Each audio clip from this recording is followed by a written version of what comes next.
এবার শেখ হাসিনার বিরুদ্ধে প্লট দুর্নীতি মামলায় অভিযোগ গঠন। শেখ রেহানা, জয়, পুতুল, টিউলিপ, ববি সহ সবার বিরুদ্ধে গ্রেফতারি পরোয়ানা। 11-8 তারিখে তিনি ধার্য করেছেন শেখ হাসিনা পরিবারের যে তিনজন, সেই তিনটা 5 নম্বর কোর্টে, এবং শেখ রেহানা, তার কন্যা আজমিনা সিদ্দিক এবং তার পুত্র রেদওয়ান সিদ্দিকের বিষয়ে যে শুনানি হয়েছে, সেইখানে 13 তারিখে ধার্য করা হয়েছে সাক্ষ্য গ্রহণের জন্য।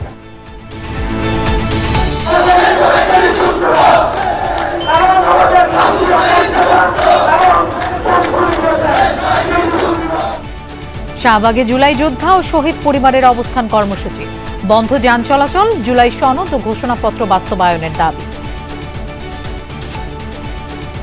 আমাদের দাবিটা হচ্ছে, আমরা যে জুলাই যোদ্ধা, অবশ্যই আমাদের জুলাইয়ের সাংবিধানিক স্বীকৃতি দরকার এবং জুলাই ঘোষণাপত্র দরকার। জুলাই যোদ্ধাদের যেন ন্যায্য একটা সম্মান পায়। ফেব্রুয়ারিতে নির্বাচন হলে অনেক সমস্যা দূর হবে। আলোচনা সভায় মির্জা ফখরুল বললেন, শহীদের আত্মত্যাগ ভোলার সুযোগ নেই। দুদক, পিএসসি সহ 4টি স্বায়ত্তশাসিত প্রতিষ্ঠান নিয়ে কমিশনের প্রস্তাবনায় বিএনপির ভিন্ন মত। জুলাই সনদ বাস্তবায়নের দায়িত্ব দলগুলোর, মন্তব্য ডক্টর আলী রিয়াজের। সকাল থেকে টানা বৃষ্টিতে চট্টগ্রাম নগরীর আগ্রাবাদ সহ নিচু এলাকায় জলাবদ্ধতা, কাজে বেরোনোর সময় ভোগান্তিতে মানুষ। বৃষ্টি যখন বেশি হয় আমাদের হেটামে আমাদের কাপড় চোপড় আমরা নগর সেবক পাই না, আমরা শাসক পাই। আমরা এই দেশে শাসক চাই না, আমরা সেবক চাই। 25% পাল্টা শুল্কের পর ভারতের 6 প্রতিষ্ঠানে মার্কিন নিষেধাজ্ঞা। মোদি ট্রাম্প প্রীতি নিয়ে পার্লামেন্টে বিরোধীদের তোপ।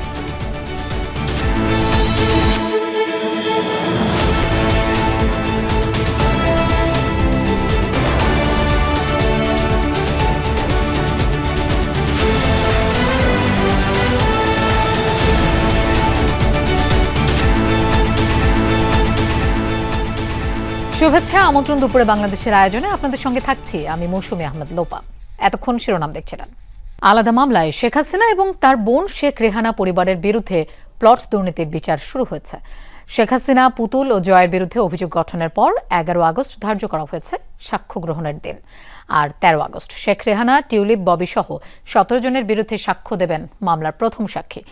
সকালে ঢাকার বিশেষ জজ আদালত 4 ও 5 এর বিচারক এই আদেশ দেন। এ সময় আদালতে কোনো আসামি হাজির না থাকায় তাদের বিরুদ্ধে গ্রেফতারি পরোয়ানা জারি করা হয়। দুদকের আইনজীবী জানান, আসামিরা উপস্থিত না হলেও বিচার কাজ চলবে। শেখ হাসিনা ও তার পরিবারের সদস্যদের মামলার পরবর্তী তারিখ 11 আগস্ট।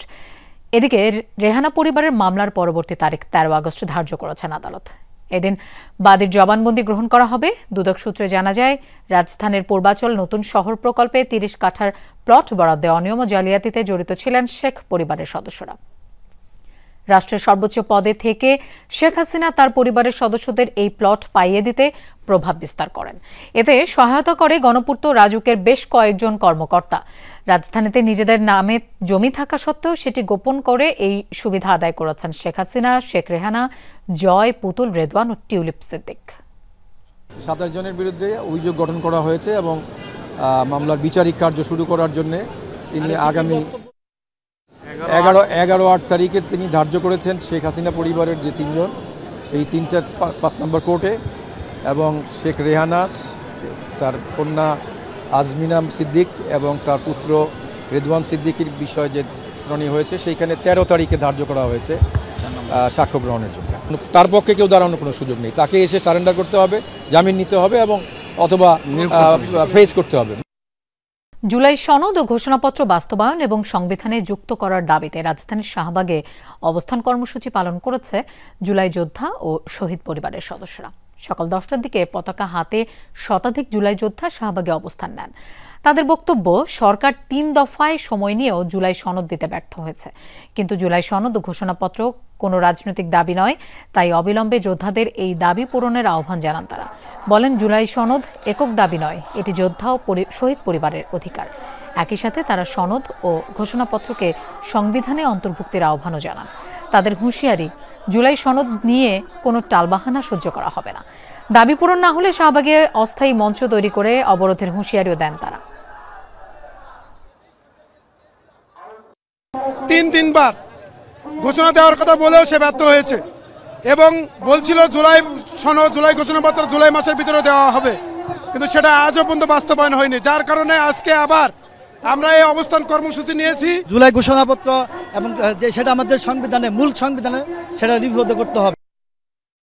দর্শক, শাহবাগের অবস্থান কর্মসূচি সম্পর্কে জানবো। আমাদের সাথে যোগ দিচ্ছেন সহকর্মী শামীম রেজা। শামীম, শাহবাগ এলাকায় তো বৃষ্টি হচ্ছে, কি দেখছেন, কর্মসূচির কি অবস্থা, এবং সেখানে নিশ্চয়ই যান চলাচল তো বন্ধ আছে?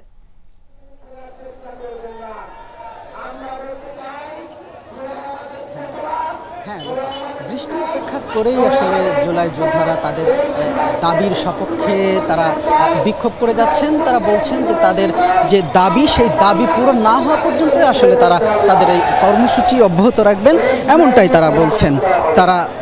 তারা আরও যেটা বলছেন, তারা বলছেন যে সরকার 3 দফায় আসলে তাদের কাছ থেকে সময় নিলেও তাদের সেই সব দাবিগুলো পূরণ হয়নি। এটা জুলাই যোদ্ধাদের জন্য দুঃখজনক বলে তারা মনে করেন, এমনটাই দাবি করছেন তারা বলছেন যে দীর্ঘ সময় অতিবাহিত হলেও সরকার যে নানাভাবে টালবাহানা করছে, এই টালবাহানা তারা আর সহ্য করতে পারছেন না, নিতান্ত বাধ্য হয়েই তারা আজ পথে নেমেছেন, এমনটাই বলছেন তারা। এবং এখানে আসলে দেশের বিভিন্ন জেলা থেকে জুলাই যোদ্ধারা এই কর্মসূচিতে অংশ নিয়েছেন, এমনটাই জানাচ্ছেন তারা। এবং তারা জুলাই যোদ্ধাদের যারা বক্তব্য রাখছেন, তারা আসলে বিভিন্ন জেলার প্রতিনিধিত্ব করেই বক্তব্য রাখছেন। আমরা আসলে দেখেছি এখানে যে মঞ্চ তৈরি করা হয়েছে অবস্থান কর্মসূচি, সেখান থেকে তারা বিভিন্ন জেলার প্রতিনিধিত্ব করছেন এবং তারা বলছেনও যে বিভিন্ন জেলা থেকে আসলে এই কর্মসূচিতে তারা অংশ নিয়েছেন।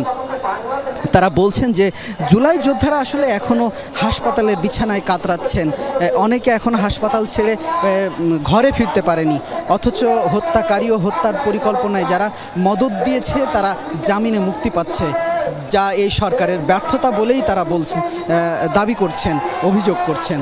একই সাথে তারা বলছেন জুলাই অভ্যুত্থানে আহত এবং শহীদদের রক্তের উপর এই সরকার বসে আছে, অথচ এই আহত এবং শহীদদের কোনো দায়ী সরকার নিতে চাচ্ছেন না, এমনটাই বলছেন জুলাই সনদ নিয়ে যে টালবাহানা দীর্ঘ 1 বছর ধরে করা হচ্ছে, সেই টালবাহানা আসলে তাদের ধৈর্যের সব সীমা ভেঙে দিয়েছে, এমনটাই বলছেন তারা। বলছেন যে জুলাই অভ্যুত্থানে আসলে সাধারণ মানুষ, ছাত্র জনতা অঙ্গ দিয়ে, রক্ত দিয়ে, জীবন দিয়ে অন্তর্বর্তী সরকারকে ক্ষমতায় বসিয়েছে, অথচ ক্ষমতার মসনদে বসেই আসলে তারা এই অভ্যুত্থানের যারা নায়ক তাদেরকে ভুলে গেছেন, এমনটাই বলছেন তারা।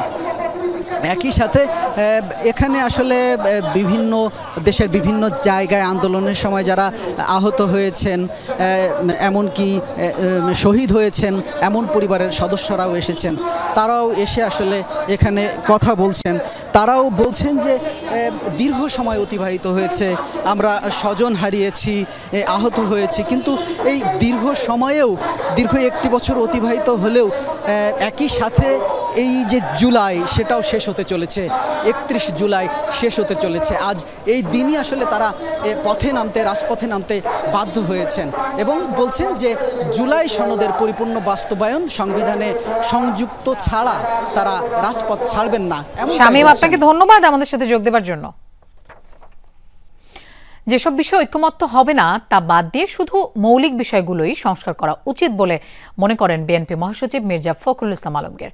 দুপুরে জাতীয় প্রেস ক্লাবে জুলাই আগস্ট অভ্যুত্থানের বর্ষপূর্তি উপলক্ষে আলোচনা সভায় একথা জানান তিনি। বলেন 12টি মৌলিক বিষয়ে একমত হয়েছে রাজনৈতিক দলগুলো, বাকিগুলো ঐক্যমত্যের দিকে যাওয়ার চেষ্টা চলছে। এ সময় মির্জা ফখরুল বলেন ফেব্রুয়ারিতে নির্বাচন হলে অনেক সমস্যা দূর হয়ে যাবে, গণতন্ত্রে কাঁদা ছোড়াছুড়ি হবে, কিন্তু সেখানে সীমা থাকা উচিত বলে মনে করেন তিনি। তা না হলে ভবিষ্যৎ তিক্ততা তৈরি হবে। শহীদের আত্মত্যাগের কথা মনে রেখে সবাইকে ঐক্যবদ্ধভাবে দেশ গঠনে কাজ করে যেতে হবে বলেও জানান মির্জা ফখরুল।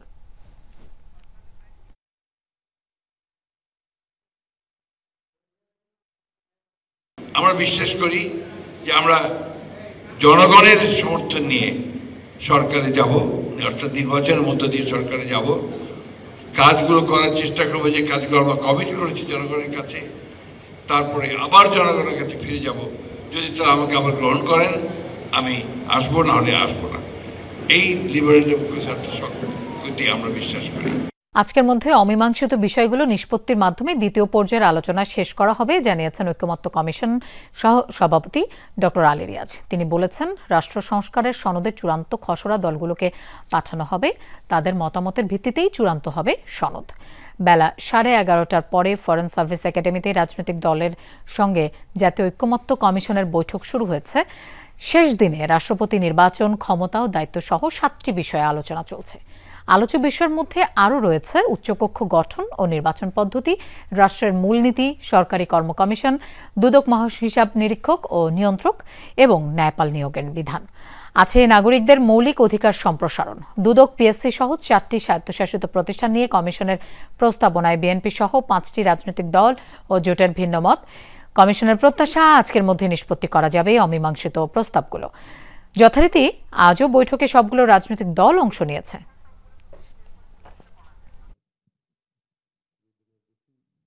রাজনৈতিক দলগুলোর পারস্পরিক আলোচনার মধ্য দিয়ে এটা সমাধানে পৌঁছা সম্ভব এবং আপনারা সেটা অব্যাহত রাখবেন। আমরা অনুঘটকের কাজ করব, পাশাপাশি আমরা আনুষ্ঠানিক এবং অনানুষ্ঠানিক যোগাযোগের বাইরেও পরবর্তী সময় যতটা সম্ভব দ্রুততার সঙ্গেই আমরা এই বিষয়গুলো আলোচনার জন্য আপনাদের সাথে আবার মিলিত হব। সকাল থেকে কয়েক ঘন্টার বৃষ্টিতে বন্দনগরীর আগ্রাবাদ সহ বিভিন্ন স্থানে জলাবদ্ধতা দেখা দেয়। বৃষ্টির কারণে রাস্তাঘাটের পাশাপাশি নগরীর বেশ কিছু নিচু এলাকায় পানি জমে যায়। দেখা দেয় যানবাহন সংকট, ব্যাহত হয় যান চলাচল। কাজে বের হয়ে ভোগান্তিতে পড়েন কর্মস্থলগামী মানুষ এবং স্কুল কলেজের শিক্ষার্থীরা। ড্রেন ও খালে ময়লা আবর্জনা জমায় জলাবদ্ধতার ভোগান্তি পোহাতে হচ্ছে অভিযোগ এলাকাবাসীর।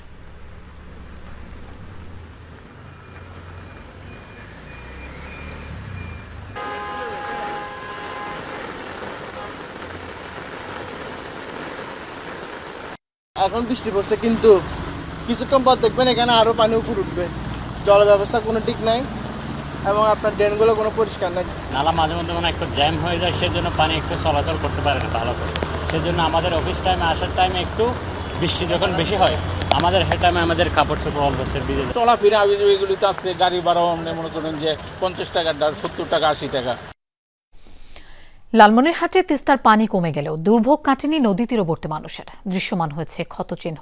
হাতীবান্ধা উপজেলার বিভিন্ন ইউনিয়নের বাসিন্দারা জানান, পানির স্থায়িত্ব স্বল্পমেয়াদী হওয়ায় দুর্ভোগ কিছুটা কম, তবে ফসল ও কাঁচা সড়কের ক্ষতি হয়েছে। গত মঙ্গলবার রাতে তিস্তার পানি বৃদ্ধি পেয়ে বিপদসীমা অতিক্রম করে। পরদিন 44টি জলকপাট খুলে দিলে কমতে থাকে পানি। জেলা প্রশাসনের পক্ষ থেকে 200 মেট্রিক টন করে চাল এবং 1000 প্যাকেট শুকনো খাবার বরাদ্দ দেওয়া হয়, যা বন্যা দুর্গতদের মাঝে বিতরণ করা হচ্ছে। আজ তিস্তার ডালিয়া ব্যারেজ পয়েন্টে বিপদসীমার 18 সেন্টিমিটার নিচ দিয়ে প্রবাহিত হচ্ছে পানি।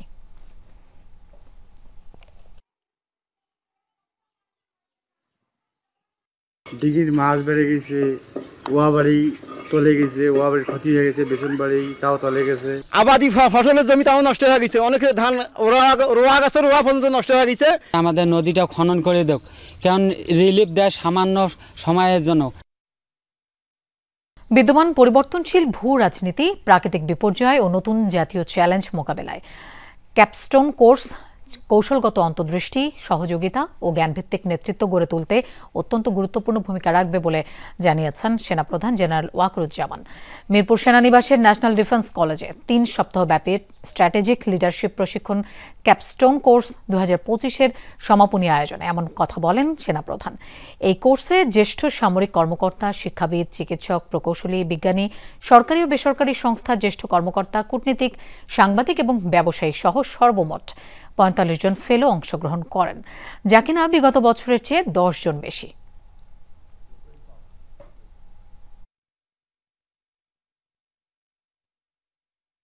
I urge you to remain proactive, constructive and forward-looking in your respective fields. I have no doubt that you will lead by example whenever you are entrusted with the responsibilities. দর্শক, সচিবালয়ের গণমাধ্যম কেন্দ্রে Bangladesh secretariat reporters forum সংলাপে কথা বলছেন প্রধান উপদেষ্টার press সচিব শফিকুল আলম। আমরা সরাসরি সেখানে চলে যাচ্ছি।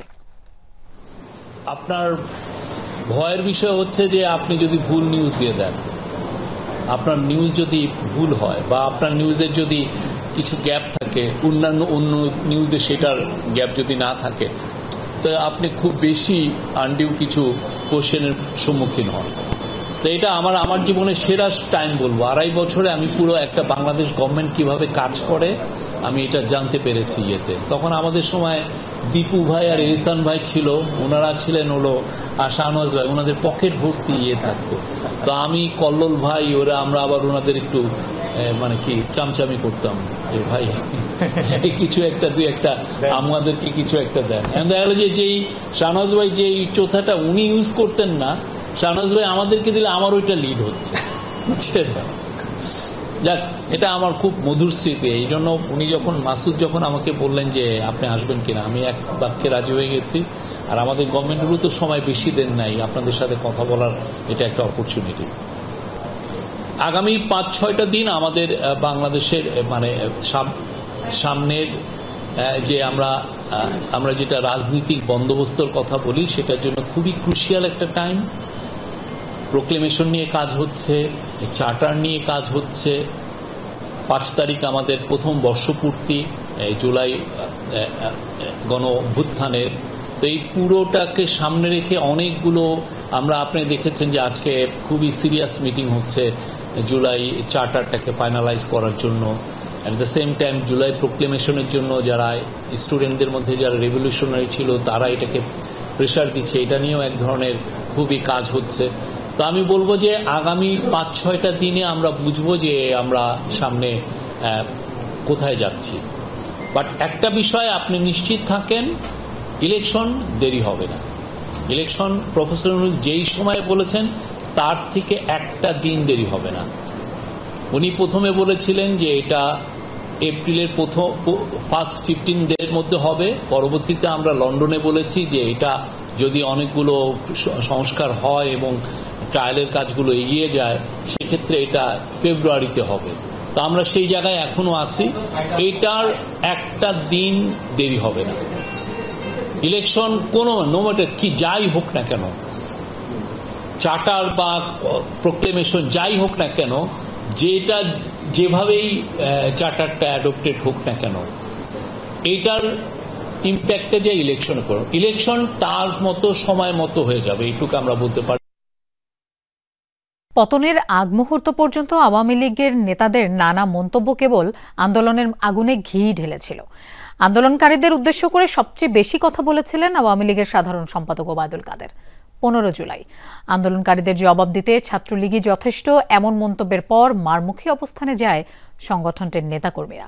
বাড়ে সহিংসতা। পুলিশের গুলিতে নিহতদের বিষয়ে প্রেসিডিয়াম সদস্য জাহাঙ্গীর কবির নানক বলেন, হত্যার দায় নিতে হবে শিক্ষার্থীদের। এতে আরও ফুঁসে ওঠে বিক্ষোভকারীরা। আর এর আগে শিক্ষার্থীদের রাজাকার ট্যাগিং দিয়ে শেখ হাসিনার যে বক্তব্য, তাতেই রচিত হয় দলবদল নিয়ে পলায়নের পথ। কোটা সংস্কার আন্দোলন তখন দানা বেঁধে উঠছে। রাজপথে থমকে আছে অধিকার আদায়ের মিছিল।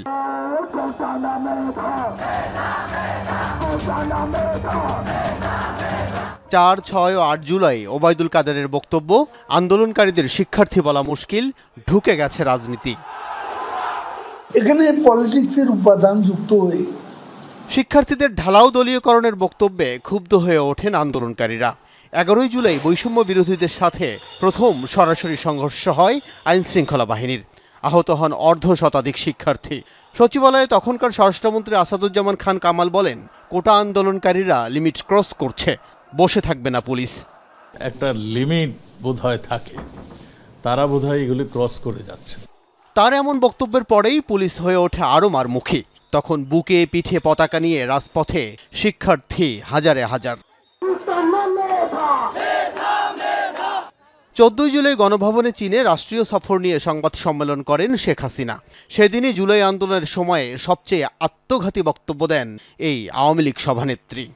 তার মানে কি মুক্তিযোদ্ধার সন্তান নাতিপুতিরা কেউ মেধাবী না? যত রাজাকারের বাচ্চারা নাতিপুতি হলো মেধাবী, তাই না? প্রধানমন্ত্রীর এমন রাজাকার ট্যাগিং এর কয়েক ঘন্টার মধ্যেই ঢাকা বিশ্ববিদ্যালয়ে নামে মিছিল বিক্ষোভ। তখন ক্ষোভে জলজল রাজপথ। শেখ হাসিনা তো নিজেই বলেছেন এক সাক্ষাৎকারে যে তিনি বাংলাদেশের মানুষকে শায়েস্তা করতে চান তার পিতার হত্যার প্রতিশোধ নেওয়ার জন্য। যাকে সাইকোপ্যাথ বলা যায়, তার পক্ষে যে কোনো উক্তি করা সম্ভব। এমন উত্তপ্ত পরিস্থিতির মাঝেই আরেক আত্মঘাতী বক্তব্য দিয়ে বসেন ওবায়দুল কাদের। রাজাকারের চেতনা যারা ধারণ করে তারা ওরা তার জবাব ছাত্রলীগ তারাই দেবে। তার এমন হুঁশিয়ারি ছাত্রলীগ আর সাধারণ শিক্ষার্থীদের মুখোমুখি দাঁড় করিয়ে দেয়।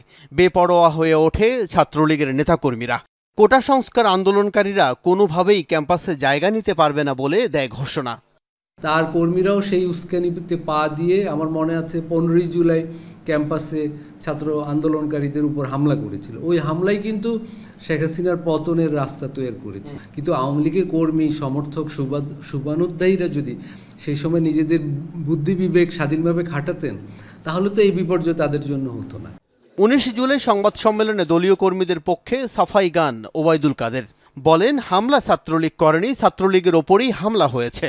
আর আইনমন্ত্রী বলেন, আদালতের আদেশের পর কোটা নিয়ে আন্দোলনের প্রয়োজন ছিল না। সেদিন রাত 12টা থেকে কারফিউ জারি হলে দেখামাত্র গুলির নির্দেশনার কথা গণমাধ্যমে জানান আওয়ামী লীগ সাধারণ সম্পাদক। এই যে একজন রাজনীতিক, যিনি মানুষ নিয়ে রাজনীতি করার কথা, তিনি কি করে মুখে এই ধরনের কথা উচ্চারণ করেন যে দেখামাত্র গুলি করা হবে। 21 জুলাই প্রেসিডিয়াম সদস্য জাহাঙ্গীর কবির নানক বলেন, আন্দোলনের নেতৃত্ব দানকারীদের এসব হত্যার দায় নিতে হবে। সেদিনই বিদেশি রাষ্ট্রদূত, হাই কমিশনার, জাতিসংঘ সহ আন্তর্জাতিক বিভিন্ন সংস্থার মিশন প্রধানদের ডেকে সাবেক পররাষ্ট্রমন্ত্রী ডক্টর হাসান মাহমুদ দাবি করেন, ধর্মীয় উগ্রপন্থীরা সারা দেশে নাশকতা চালিয়েছে। আন্দোলনকারীদের জঙ্গি ও ধর্মীয় উগ্রপন্থী ট্যাগে রাজপথে বেড়ে যায় হত্যাযজ্ঞ। এই যে নেতৃত্বের প্রতি বা কোনো বয়ানকারীর প্রতি যে অন্ধ ভক্তি, এটা দেখুন আপনি, এই যে গত 1 বছরে অনেকগুলো যে মব ভায়োলেন্স হয়েছে, সেগুলোও কিন্তু ইউটিউবে কয়েকজন ব্যক্তির উস্কানির কারণে বা সমাজে কিছু মানুষের উস্কানির কারণে। 28 জুলাই গণভবনের ব্যাংকোয়েট হলে আবু সাইদ সহ দেশের বিভিন্ন স্থানে নিহতদের পরিবারকে ডাকে তৎকালীন সরকার।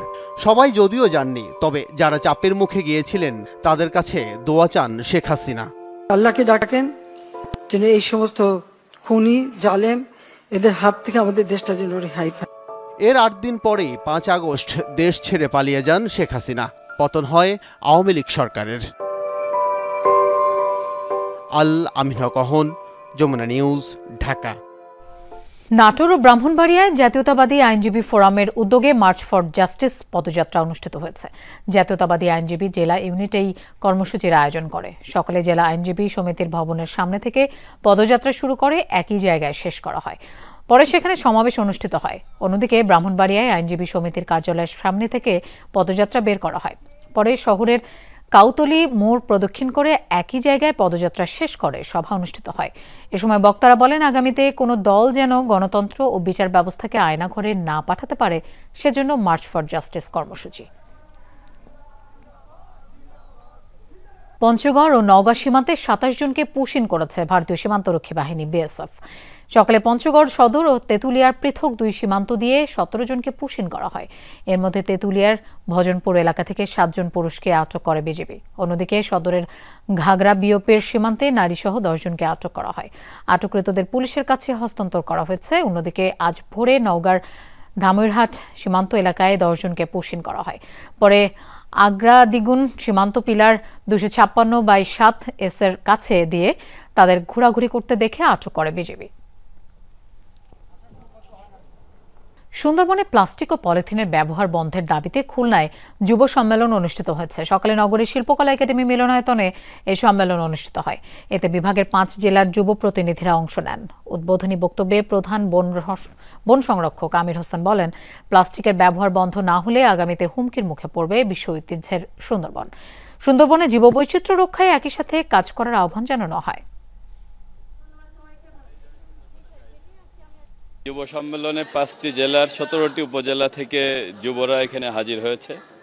তাদের দাবি, তাদের চাওয়া সুন্দরবনকে নিরাপদ রাখা। খুলনা, সাতক্ষীরা, বাগেরহাট, পিরোজপুর, বরগুনাকে বাঁচানোর জন্য সুন্দরবনকে আমাকে নিরাপদ রাখতেই হবে। এসএসসি দাখিল ও সমমান পরীক্ষায় জিপিএ 5 প্রাপ্ত কৃতী শিক্ষার্থীদের সংবর্ধনা দিয়েছে বাংলাদেশ ইসলামী ছাত্র শিবির। শিবিরের ঢাকা মহানগর পূর্ব এর উদ্যোগে বাসাবো বৌদ্ধ মন্দিরের মিলনায়তনে এই সংবর্ধনা অনুষ্ঠিত হয়। অনুষ্ঠানে যোগ দেয় শতাধিক কৃতী শিক্ষার্থী। পবিত্র কোরআন তেলাওয়াতের মাধ্যমে অনুষ্ঠান শুরু হয়। বিভিন্ন সংগঠনের শিল্পীরা পরিবেশন করেন হামদ ও নাত। শিক্ষার্থীদের ভবিষ্যৎ জীবন আরও উজ্জ্বল করতে শিক্ষা, স্বাস্থ্য ও পারিবারিক বিষয়ে গুরুত্বপূর্ণ পরামর্শ দেন বক্তারা। নবীন শিক্ষার্থীদেরকে দেশপ্রেমে উদ্বুদ্ধ হয়ে লেখাপড়া আরও মনোযোগী হওয়ার পরামর্শ দেয়া হয়। বক্তারা বলেন, সারা পৃথিবীর সাথে তাল মিলিয়ে দেশকে আরও আধুনিক করতে হবে। দেশের প্রতিরক্ষায় নতুনত্ব আনতে নবীনদের মেধা সবচেয়ে বেশি কাজে আসবে উল্লেখ করে বক্তারা শিক্ষার্থীদের নিজেদের প্রস্তুত করতে উৎসাহ দেন। বক্তারা বিকেলে ঘোষণা করা হচ্ছে অর্থ বছরের প্রথম মুদ্রানীতি। এবারও সংকোচনমূলক ধারা অব্যাহত থাকবে। মূল্যস্ফীতি আরও কমিয়ে আনতে নীতি সুদহার আপাতত না কমানোর সিদ্ধান্ত নিয়েছে বাংলাদেশ ব্যাংক। বলা হচ্ছে, সুদহার কমলেও বর্তমান পরিস্থিতিতে বিনিয়োগ বাড়বে এমন নিশ্চয়তা নেই। দেশের অর্থনীতিতে কি পরিমাণ অর্থের সরবরাহ থাকবে এবং সুদের হার কত হবে তা নির্ধারণ করা হয় মুদ্রানীতির মাধ্যমে। মূল্যস্ফীতি নিয়ন্ত্রণ, টেকসই প্রবৃদ্ধি নিশ্চিত করা এবং টাকার মান স্থিতিশীল রাখাই মূল উদ্দেশ্য। মূল্যস্ফীতি নিয়ন্ত্রণে শুরু থেকেই তৎপর গভর্নর। দায়িত্ব নিয়ে 3 দফা বাড়িয়েছেন নীতি সুদহার। এর ফলে মূল্যস্ফীতি কমে আসছে 8.5 অঙ্কের ঘরে। তবে এখনও এটি লক্ষ্যমাত্রার উপরে। তাই আগামী মুদ্রানীতিও অপরিবর্তিত থাকতে পারে নীতি সুদহার। নীতি সুদহার বৃদ্ধিতে বেড়েছে ব্যাংক ঋণের সুদহার, যার প্রভাব পড়েছে বেসরকারি খাতের বিনিয়োগে। বৈদেশিক মুদ্রার যোগানের ক্ষেত্রে যে স্বস্তিটা এসছে আগের তুলনায়, এটা কিন্তু একটা বড় ভূমিকা রেখেছে এই মূল্যস্ফীতিকে কিছুটা স্তিমিত করা। ঝুঁকি সেটা হলো যে আমি যদি সুদের হারটা কমায় দিই, তখন সেই ক্ষেত্রে ক্রেডিটের চাহিদা হয়তো বাড়বে, কিন্তু বিনিয়োগের চাহিদা বাড়বে এটার কোনো গ্যারান্টি নাই। কিন্তু ক্রেডিটের চাহিদা যদি বাড়ে, তাহলে বাজারে সেটার প্রভাব তো মূল্যস্ফীতিকে আরও উস্কে দিতে পারে, কারণ নন প্রোডাক্টিভ খাতে যদি ক্রেডিটটা চলে যায়। শুল্ক ইস্যুতে দ্বিতীয় দিনের মতো আলোচনা শেষ করেছে যুক্তরাষ্ট্র বাংলাদেশ। যুক্তরাষ্ট্রের বাণিজ্য প্রতিনিধির দফতর USTR এর সঙ্গে আলোচনা করে বাংলাদেশের প্রতিনিধি দল। আজও আরও এক দফা বৈঠক অনুষ্ঠিত হবে। ওয়াশিংটন ডিসিতে স্থানীয় সময় সকাল 9টায় শুরু হয়ে দ্বিতীয় দিনের বৈঠক শেষ হয় 3:30টার দিকে। বাংলাদেশ দলের নেতৃত্ব দেন বাণিজ্য উপদেষ্টা শেখ বশির উদ্দিন। সঙ্গে ছিলেন জাতীয় নিরাপত্তা উপদেষ্টা ডক্টর খলিলুর রহমান, বাণিজ্য সচিব মাহবুবুর রহমান। তৃতীয় দিনের মতো আলোচনা হবে আজ। বিভিন্ন মন্ত্রণালয় ও দফতরের কর্মকর্তারা ভার্চুয়ালি অংশ নিয়েছেন। সংশ্লিষ্ট সূত্র জানিয়েছে, বাংলাদেশের জন্য স্বস্তিদায়ক শুল্ক হার নির্ধারণ হতে পারে, তবে তা কত সেটা নির্ধারণ করবেন প্রেসিডেন্ট ট্রাম্প। ইরানের পেট্রোলিয়াম ও পেট্রোকেমিক্যাল পণ্যের বাণিজ্যে সংশ্লিষ্ট থাকার অভিযোগে অন্তত 6টি ভারতীয় কোম্পানির ওপর নিষেধাজ্ঞা জারি করেছে যুক্তরাষ্ট্র। বুধবার এক বিবৃতিতে এই তথ্য জানিয়েছে মার্কিন পররাষ্ট্র দফতর। নিষিদ্ধ কোম্পানিগুলোর মধ্যে রয়েছে ভারতের কিছু বড় পেট্রোকেমিক্যাল ব্যবসা প্রতিষ্ঠান। সবচেয়ে বড় অভিযোগ উঠেছে অ্যালকেমিক্যাল সলিউশনস প্রাইভেট লিমিটেডের বিরুদ্ধে। যুক্তরাষ্ট্রের দাবি, প্রতিষ্ঠানটি 2024 সালে $8.40 কোটি বেশি মূল্যের ইরানি পেট্রোকেমিক্যাল পণ্য আমদানি করেছে। নিষেধাজ্ঞা অনুযায়ী ভারতীয় প্রতিষ্ঠানগুলোর যুক্তরাষ্ট্রে থাকা সম্পদ জব্দ করা হবে। নিষেধাজ্ঞা আরোপ হবে প্রতিষ্ঠানগুলোর সহযোগী প্রতিষ্ঠানের উপরও। ডেডলাইনের মাত্র একদিন আগে শুল্ক ইস্যুতে বেশ কয়েকটি দেশের সাথে চুক্তি করেছে যুক্তরাষ্ট্র। এদের মধ্যে রয়েছে পাকিস্তান, দক্ষিণ কোরিয়া, থাইল্যান্ড ও কম্বোডিয়ার মতো দেশ। 10% শুল্ক কমাতে সক্ষম হয়েছে সিওল। আর শেষ মুহূর্তে ওয়াশিংটনের সাথে সমঝোতায় পৌঁছাতে পেরেছে ইসলামাবাদ। তবে শুল্ক নিয়ে এখনো কোনো আশার আলো দেখতে পায়নি ভারত। এদিকে শুল্ক ইস্যুতে ওয়াশিংটনের তৃতীয় দফা বৈঠকের পর আজ জানা যাবে বাংলাদেশের ভবিষ্যৎ। আগামী 1 আগস্ট থেকে যুক্তরাষ্ট্রের আরোপিত পাল্টা শুল্ক কার্যকর হওয়ার কথা বিভিন্ন দেশের উপর। মিত্র থেকে শুরু করে এ তালিকায় ছিল প্রধান বাণিজ্য সহযোগী দেশও। নির্ধারিত শুল্ক কার্যকরের আগে চুক্তিতে পৌঁছাতে গেল কয়েকদিন ধরেই তোড়জোড় চালাচ্ছিল দেশগুলো। এতে অনেকটাই সফল হয়েছে পাকিস্তান, দক্ষিণ কোরিয়া, থাইল্যান্ড ও কম্বোডিয়া। যুক্তরাষ্ট্রের অন্যতম বাণিজ্যিক মিত্র দক্ষিণ কোরিয়া। ওয়াশিংটনে রফতানিকারকদের মাঝে সিউলের অবস্থান 10ম। দেশটির উপর আরোপিত শুল্ক 25% থেকে কমিয়ে 15% করেছে ট্রাম্প প্রশাসন। একই সাথে যুক্তরাষ্ট্রে $350 বিলিয়ন বিনিয়োগ করবে দক্ষিণ কোরিয়া। আমরা আমাদের প্রধান রপ্তানি পণ্য অটোমোবাইলের উপর শুল্ক 15% কমিয়ে এনেছি। ভবিষ্যতে যেসব সেমিকন্ডাক্টর এবং ওষুধ খাতের উপর শুল্ক আরোপের কথা ছিল, সেখানেও আমরা এমন সুবিধা পাব যা অন্যান্য দেশের তুলনায় ভালো হবে। পাকিস্তানের সাথে বাণিজ্য চুক্তি করেছে যুক্তরাষ্ট্র। সামাজিক যোগাযোগ মাধ্যমে দেয়া এক পোস্টে নিজেই একথা জানান মার্কিন প্রেসিডেন্ট ডোনাল্ড ট্রাম্প। বলেন, ইসলামাবাদের তেল সম্পদ উন্নয়নে যৌথভাবে কাজ করবে দুদেশ। তবে 29% ধার্যকৃত শুল্ক ঠিক কত শতাংশ কমানো হয়েছে তা এখনও খোলাসা হয়নি। একই দিন থাইল্যান্ড, কম্বোডিয়ার সাথেও বাণিজ্য চুক্তিতে পৌঁছেছে যুক্তরাষ্ট্র। তবে শুল্ক আলোচনায় অন্যান্য দেশ লাভবান হলেও এখনও সেই পথ দেখেনি ভারত। উল্টো রাশিয়ার সাথে বাণিজ্য করায় নয়াদিল্লির উপর 25% বাড়তি শুল্ক আরোপ করেছে ওয়াশিংটন। এছাড়াও ব্রাজিলের উপর অতিরিক্ত 40% শুল্ক আরোপ করে নির্বাহী আদেশ জারি করেছেন ডোনাল্ড ট্রাম্প। এ নিয়ে দেশটির উপর মোট 50% শুল্ক ধার্য করল হোয়াইট হাউস। অনিক রহমান, যমুনা নিউজ। ভারতের উপর যুক্তরাষ্ট্রের 25% শুল্ক আরোপের ঘটনায় দেশটির রাজনীতিতে চলছে তোলপাড়। প্রেসিডেন্ট ট্রাম্পের ট্যারিফ ঘোষণার পর বিরোধী দলগুলোর তোপের মুখে পড়েছেন প্রধানমন্ত্রী নরেন্দ্র মোদী। ওয়াশিংটনের এমন পদক্ষেপকে মোদী প্রশাসনের ব্যর্থতা আখ্যা দিয়েছে কংগ্রেস, সমাজবাদী পার্টি সহ বিরোধী দলগুলো। ভারতে অর্থনৈতিক উন্নয়নের পরিবর্তে নির্দিষ্ট কিছু ব্যবসায়ীদের জন্য কাজ করছেন মোদী, এমন অভিযোগও করেন তারা। মার্কিন প্রেসিডেন্ট ডোনাল্ড ট্রাম্পের ট্যারিফ যুদ্ধকে কেন্দ্র করে তোলপাড় চলছে বিশ্বজুড়ে। মার্কিন শুল্কের বোঝা ঠেকাতে এরই মধ্যেই ওয়াশিংটনের সাথে আলোচনার টেবিলে বিভিন্ন দেশ।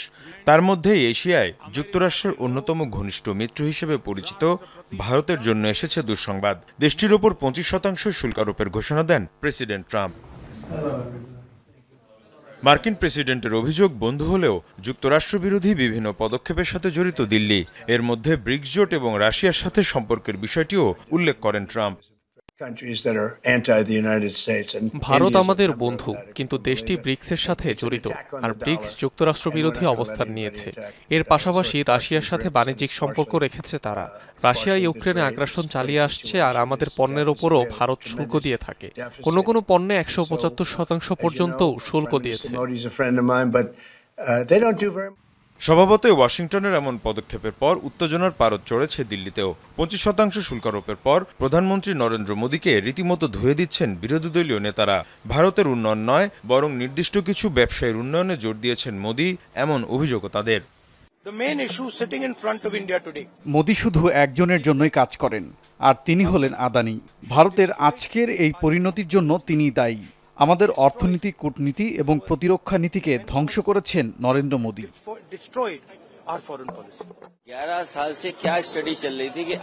গেল 11 বছর ধরেই মোদী সরকার যুক্তরাষ্ট্রের সাথে বন্ধুত্বের কথা বলে আসছে।